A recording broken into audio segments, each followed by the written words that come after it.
آپ اکیلے اپنی چارپائی پہ بستر کے اندر منہ دے کے بھی درد سے کہیں گے نا معاف کر دے تو وہ تو مہربانی بڑا ہے۔ میرے نبی پاک صلی اللہ علیہ وسلم مثال دیتے ہیں، فرمایا ایک آدمی صحرا میں جا رہا، صحابہ سے حضور خطاب کر رہے ہیں، فرمایا ایک آدمی صحرا میں جا رہا تھا، اس نے اپنی اونٹنی پہ کھانا پانی پیسے ہر چیز رکھی ہوئی تھی، صحرا تھا بہت بڑا، درمیان صحرا کے گیا تو تھوڑا سا سستانے کے لیے آرام کرنے کے لیے اونٹنی سے نیچے اترا۔ اب اس نے اونٹنی کی لگام اونٹنی کی نکیل اپنے سرہانے کے نیچے رکھی، ہاتھ کے ساتھ پکڑی اور سو گیا۔ تھوڑی ہی دیر کے بعد جب اس کی آنکھ کھلی تو دیکھا اونٹنی غائب ہے۔ صحرا میں وہ پیدل نہ آگے جا سکتا ہے نہ پیچھے جا سکتا ہے، نہ دائیں نہ بائیں، کھانے کو روٹی نہیں، پینے کو پانی کا قطرہ نہیں، تھوڑا ادھر بھاگا ادھر بھاگا، تھک گیا۔ کریم محبوب فرماتے ہیں وہ پوری طرح نڈھال ہو گیا اور مایوس ہو گیا، معاذ اللہ، مایوس ہو کے دوبارہ اسی جگہ آ کے لیٹ گیا جہاں پہلے لیٹا تھا، انتظار کرنے لگا کہ اب موت ہی آئے گی، آخری وقت ہے، اب نہ میں پیدل یہ صحرا کراس کر سکتا ہوں، نہ پیچھے جا سکتا ہوں، نہ کھانا ہے نہ پانی ہے، سوائے موت کے کوئی سہارا نہیں۔ حضور فرماتے ہیں وہ رستے میں دوبارہ لیٹ گیا، اچانک اس نے رخ بدلا تو اونٹنی سامنے کھڑی تھی۔ حضور نے صحابہ سے پوچھا بتاؤ نا اسے بھلا کتنی کو خوشی ہوگی؟ یا رسول اللہ جی سے نئی زندگی مل گئی ہے۔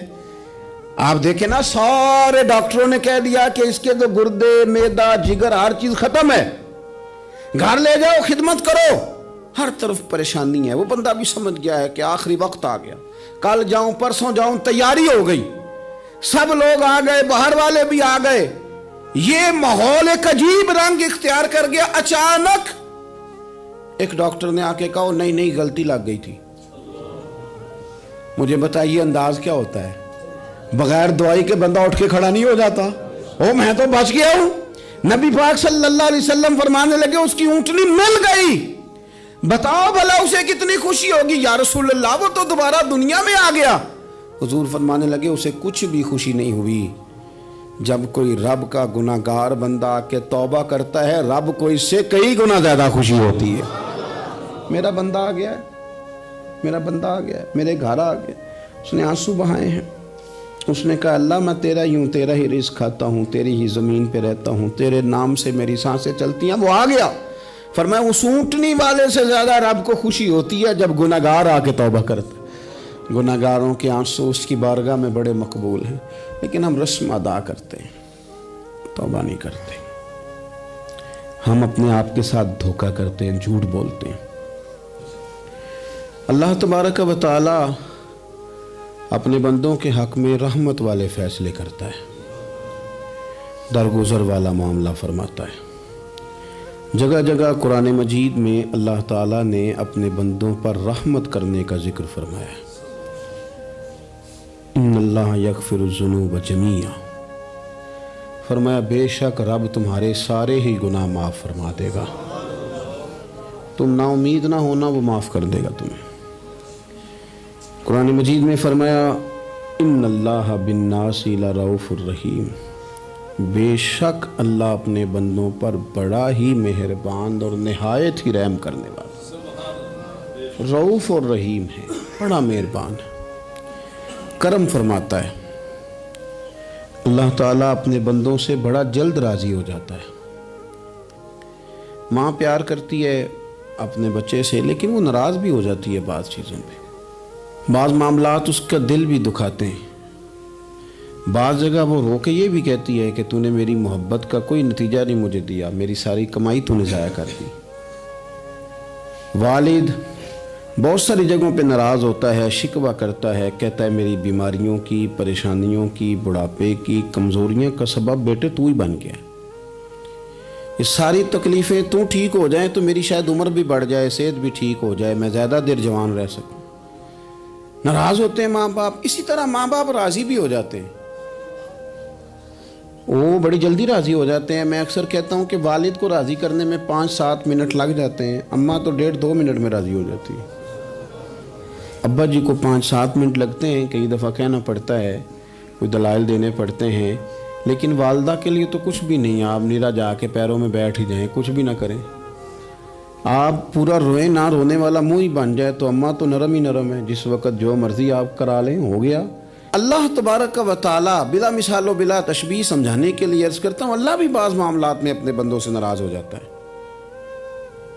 وہ کہتا ہے میں تکبر کرنے والوں کو پسند نہیں کرتا، وہ کہتا ہے فسادی پسند نہیں ہے، وہ فرماتا ہے کہ راہوں میں کجی کرنے والے پسند نہیں ہیں، وہ فرماتا ہے کہ بدعہدیاں کرو گے تو میں صبح قیامت تم سے سوالات کروں گا۔ اللہ تبارک و تعالیٰ بہت ساری چیزوں کو ناپسند کرتا ہے، ناراض ہو جاتا ہے۔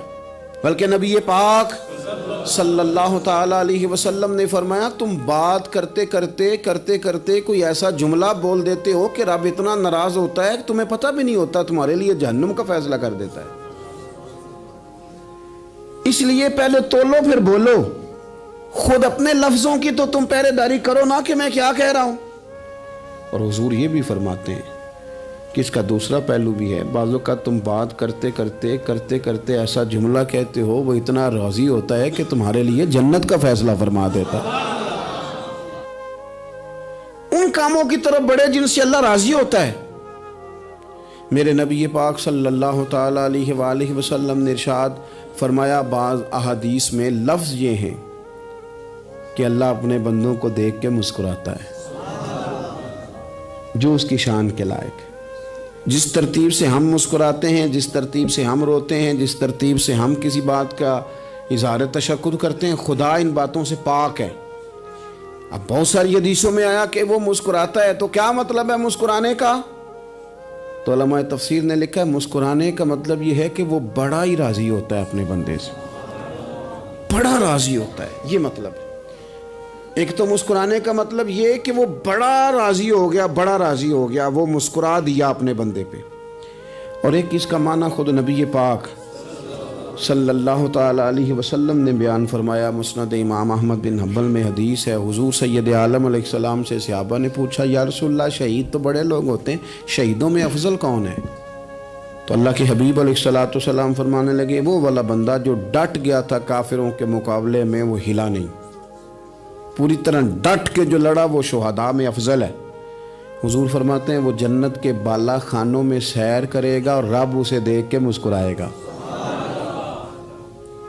رب اسے دیکھ کے مسکرائے گا، اللہ تعالیٰ مسکراتا ہے اسے دیکھ کے۔ اور اگلے جملے میں حضور نے وضاحت کر دی، فرمایا جب رب دنیا میں کسی پر مسکراتا ہے نا تو اس کا معنی یہ ہے کہ قیامت میں پھر اللہ اسے حساب کوئی نہیں لے گا۔ جس پر اللہ دنیا میں مسکرا دیا اس سے کوئی حساب، تو وہ کام ڈھونڈنے چاہیے نا جس سے اللہ مسکرائے۔ چھوٹا بچہ بھی ناراض نہ ہو تو وہ چیزیں وہ ڈھونڈتا ہے کہ اس کو کیا پسند ہے، چاکلیٹ لے جاؤں، فلاں چیز لے جاؤں، آئس کریم لے جاؤں۔ تو ایک بچے کے لیے، گھر کے لیے، سربراہ کے لیے اتنی محنت کرتے ہو تو وہ کام بھی ہمیں ڈھونڈ کے تلاش کرنے چاہیے نا جس سے رب راضی ہوتا ہے، اللہ راضی ہوتا ہے۔ بتاؤں وہ کون کون سے کام ہیں؟ نبی کریم صلی اللہ تعالیٰ علیہ وسلم نے ارشاد فرمایا 3 لوگ ہیں جنہیں دیکھ کے رب مسکراتا ہے۔ یا رسول اللہ صلی اللہ علیہ وسلم وہ کون کون سے؟ تو محبوب فرمانے لگے ایک وہ بندہ ساری مخلوق سوئی ہے، آدھی رات ہے، رات کا پچھلا پہر ہے، اس نے اٹھ کے وضو کر لیا، مصلی پہ کھڑا ہو گیا خدا کی یاد میں، فرمایا اسے دیکھ کے رب مسکراتا ہے جو اس کی شان کے لائق ہے۔ مسکراتا ہے اللہ۔ یہ تو سونے کا ٹائم تھا، یہ تو گہری نیند آنے کا وقت تھا، رات کا پچھلا پہر۔ اور سننا میرے بھائی